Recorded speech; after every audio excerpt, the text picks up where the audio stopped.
السلام علیکم ورحمۃ اللہ وبرکاتہ۔ بہت ہی رنج و الم کے ساتھ ایک افسوسناک خبر سے آپ کو مطلع کیا جاتا ہے کہ جلال آباد کے رہنے والے محترم و مکرم جو مرحوم ہو چکے ہیں اظفار الحق ذکی صاحب آج دنیا سے رخصت ہو گئے 26 نومبر بروز بدھ۔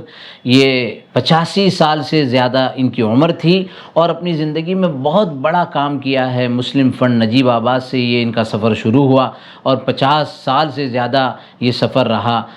کئی 100 کروڑ روپیوں کا نظام چلا۔ کئی سارے لوگ اپنی کھیتی باڑی اپنے گھریلو مجبوریوں کی وجہ سے اپنا سونا سود خوروں کے پاس رکھ کر پیسہ لے لیتے۔ 90% لوگ اپنا پیسہ واپس نہیں کر پاتے تھے اور ان کے سونے چلے جاتے۔ کہا جاتا ہے کہ ایک اندازے کے مطابق کئی ٹن سونا مسلمانوں کا انہوں نے بچایا ہے۔ ظاہر ہے کہ کاروباری مسائل کے اعتبار سے، مالی معاملات کے اعتبار سے، ملکی قوانین کی وجہ سے بہت ساری دشواریوں کے شکار ہوئے ہیں۔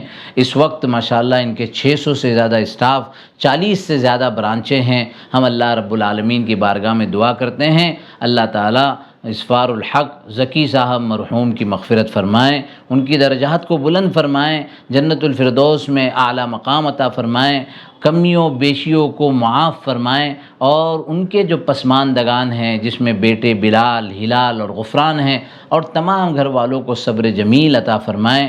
بہت قیمتی آدمی تھے، اپنی ذات پر کم سے کم خرچ کرنے والے۔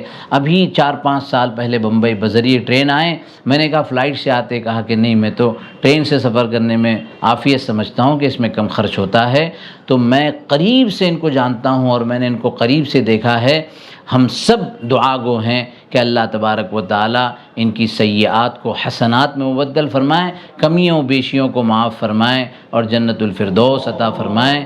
آمین یا رب العالمین۔